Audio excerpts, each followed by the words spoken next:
This might be the most comforting, hydrating soap bar I've made so far. Honey for moisture, oats to calm the skin, and buttermilk for that ultra creamy finish. If you struggle with dry skin or even dry winter skin, this hydration bar was made just for you. Wait until you see how creamy the lather looks in this bar.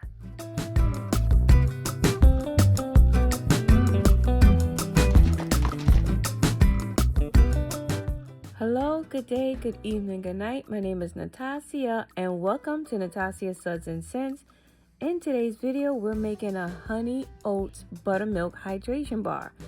Gentle, cozy, and made for winter dry skin. This honey oats buttermilk hydration bar is perfect for winter. It's perfect for sensitive skin or anyone who loves simple, nourishing soap. It's for those dry elbows, those dry feet, those dry heels, and everything in between. Because sometimes when things get dry, we need some hydration.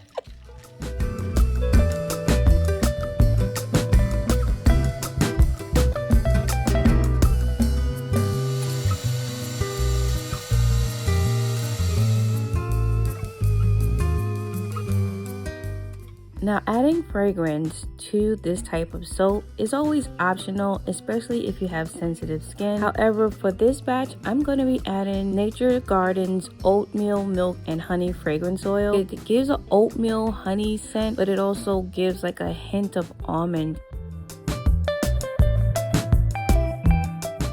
To my melted oils and butters, adding my colloidal oats, which I blended thoroughly throughout my honey and my buttermilk, and I'm just going to blend it to make sure everything is incorporated before adding my lye water solution.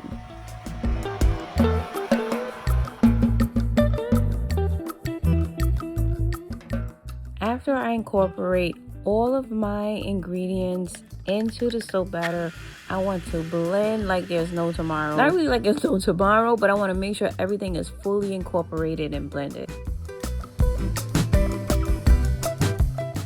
But I have a concern. I do have a concern. So honey is high in natural sugars, and that increases heat during the saponification process. That heat can cause your batter to overheat. You can get a big crack on the top of your soap loaf, or you can get a volcano effect. Now, the volcano effect obviously is probably the worst scenario because then your batter is overflowing all over the place. But other things that can happen with honey is trace acceleration, tacky soap, or just unexpected darkening of your soap. So I'm watching carefully to make sure that my soap doesn't overheat and that I don't have any type of ill effects in this soap batter. I don't want any problems, okay? I don't want no volcanoes. I don't want any soap cracks. I don't want any problems. The only problem I want to resolve is hydrating my dry behind skin, you guys, okay? That is it.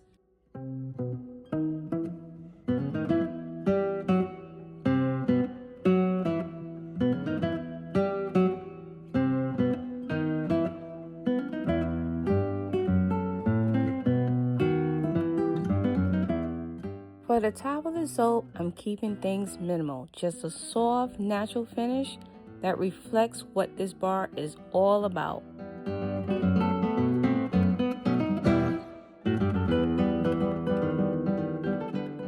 Now, are you guys ready for the soap cut? All right, now hold on to your quick, instant, whole groats, steel cut Scottish old-fashioned oats.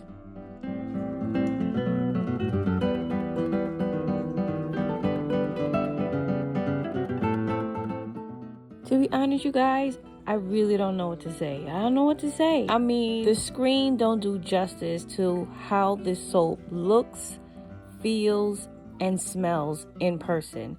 It looks creamy. It smells creamy. The scent is beautiful. The soap feels beautiful. Look at the natural color that's in this soap. This soap has no colorant. This is all natural except for the fragrance oil, of course. But look at the graining inside. Look at the bran and the graining. This is all natural graining inside the soap. It's its own decoration. Absolutely gorgeous.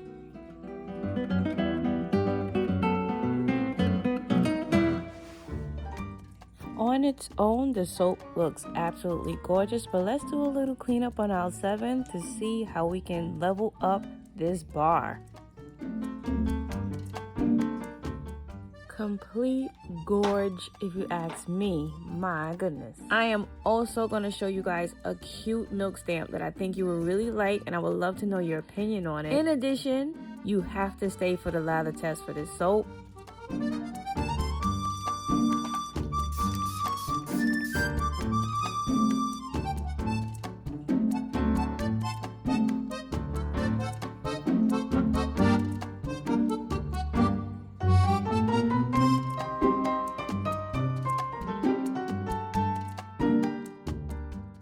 If you decide to use honey in your cold process soap, I do have some little bonus tips. The first one is don't use more than 1 teaspoon of honey per pound of oil. Dilute your honey in warm distilled water or milk before adding it to your soap. Make sure when you're soaping, do it at lower temperatures. So the temperatures of my soap were between 79 degrees Fahrenheit and 81 degrees Fahrenheit. And do not insulate your soap or put it in an area where it'll get hotter even more.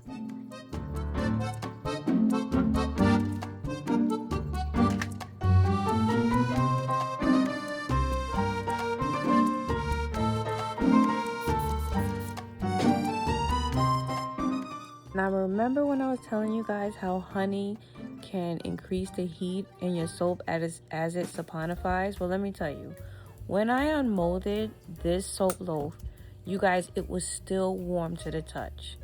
After 24 hours of sitting out, it was still warm to the touch. So you don't need to oven process this. You don't need to leave it on top of any heat blanket. Guys, let it sit out.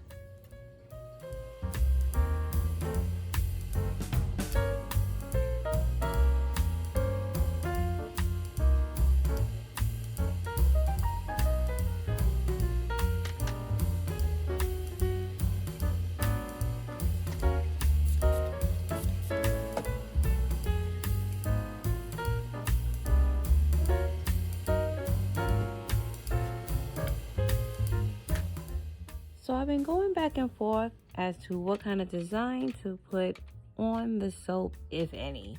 And I saw this cute little milk stamp, you guys. All my milk soaps are supposed to have some type of all natural stamp or milk stamp.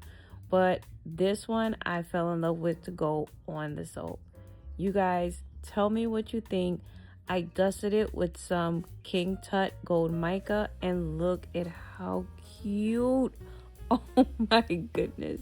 How cute is this stamp? Too gorgeous right now.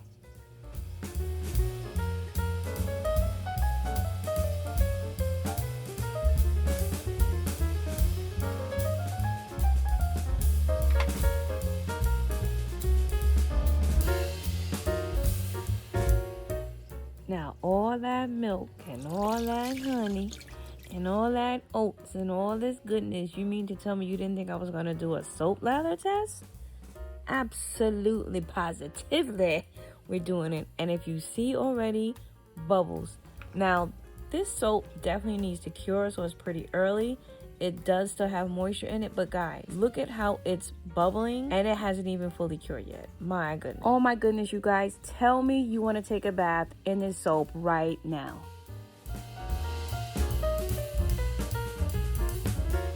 If you had fun and enjoyed learning about this soap in this video, you're definitely going to enjoy my other milk soap video I made. Just click at the top. Protect your beautiful skin and your beautiful energy. Please share my videos, watch them a ton of times, like, share, and subscribe. And I see you guys on the next one. Ciao for now.